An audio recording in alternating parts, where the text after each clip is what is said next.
प्रधानमंत्री नरेंद्र मोदी की अगुवाई वाली एनडीए सरकार के 7 साल पूरे होने जा रहे हैं, जबकि मोदी सरकार के दूसरे कार्यकाल का दूसरा साल 30 मई को पूरा होने जा रहा है। मोदी के केंद्र की सत्ता पर आसीन होते ही बीजेपी के अच्छे दिन आ गए और एक के बाद एक राज्य में पार्टी का सियासी ग्राफ बढ़ता चला गया।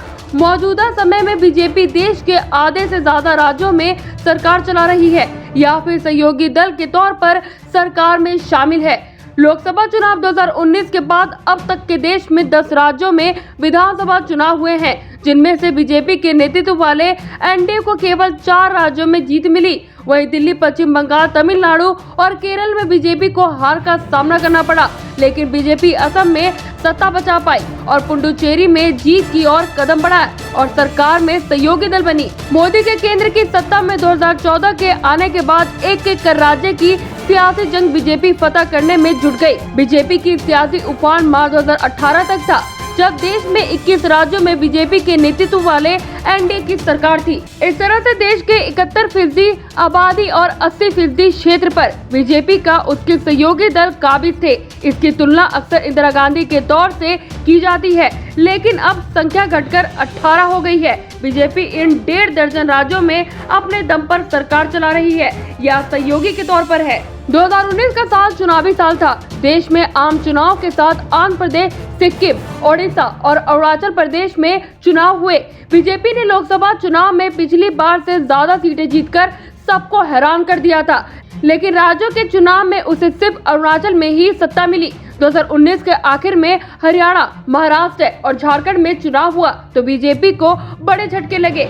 महाराष्ट्र में शिवसेना अलग हो गई। चुनाव नतीजों में कई दिनों बाद तक राजनीतिक ड्रामा चला। बीजेपी की सरकार भी बनी, लेकिन 2 दिन में गिर गई। अतः शिवसेना, कांग्रेस, एनसीपी ने सरकार बना ली। वहीं हरियाणा में बीजेपी बहुमत का आंकड़ा नहीं छू पाई, जिसके चलते दुष्यंत चौटाला की जेजेपी के साथ मिलकर सरकार बनाए। झारखंड में बीजेपी की करारी हार हुई और सत्ता गंवानी पड़ गई।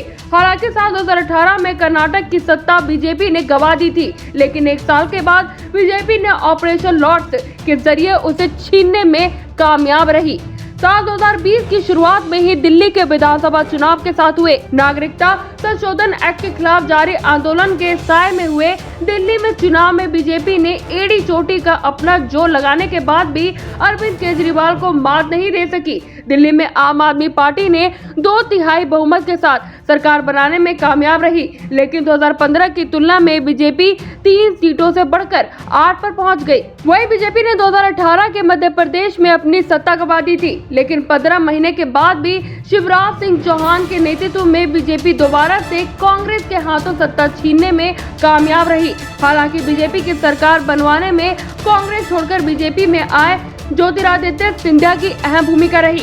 इसके अलावा नवंबर 2020 में बिहार में विधानसभा चुनाव हुए, जहां बीजेपी के बदौलत एनडीए सत्ता बचाने में सफल रहा। बिहार में बीजेपी को 2015 से ज्यादा सीटें मिली, जबकि जेडीयू को कम। इसके बाद भी बीजेपी ने सीएम की कुर्सी नीतीश कुमार को सौंप दी। बता दें कि मई 2014 में नरेंद्र मोदी की अगुवाई में बीजेपी केंद्र सत्ता में आई। इसके बाद के अब तक 30 विधानसभा चुनाव हुए हैं, जिनमें से बीजेपी की अगुवाई वाली एनडीए ने 17 राज्यों में अपनी सरकारें बनाई। मार्च 2018 में त्रिपुरा, मेघालय और नागालैंड में सरकार बनाकर एनडीए की सियासी ग्राफ 21 राज्यों में पहुंच गया था। वहीं बीजेपी और उसके गठबंधन एनडीए का पिक था।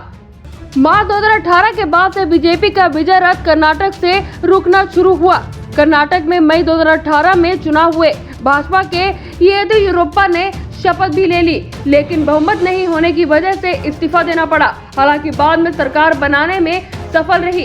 ऐसे ही 2019 में महाराष्ट्र के देवेंद्र फडणवीस ने भी शपथ ले ली थी, लेकिन बाद में इस्तीफा देना पड़ा। वहीं 2014 के बाद जिन राज्यों में बीजेपी की सरकारें रही, उनमें गुजरात, गोवा, अरुणाचल, असम और बिहार में भी सरकार बची है, जबकि बाकी राज्यों में उसे मात खानी पड़ी है। इसी तरह दिसंबर 2018 में जब मध्य प्रदेश, छत्तीसगढ़ और राजस्थान में विधानसभा चुनाव हुए तो भाजपा के हाथ से ये तीनों राज्य फिसल गए। हालांकि बाद में मध्य प्रदेश की सत्ता बीजेपी छीनने में कामयाब रही।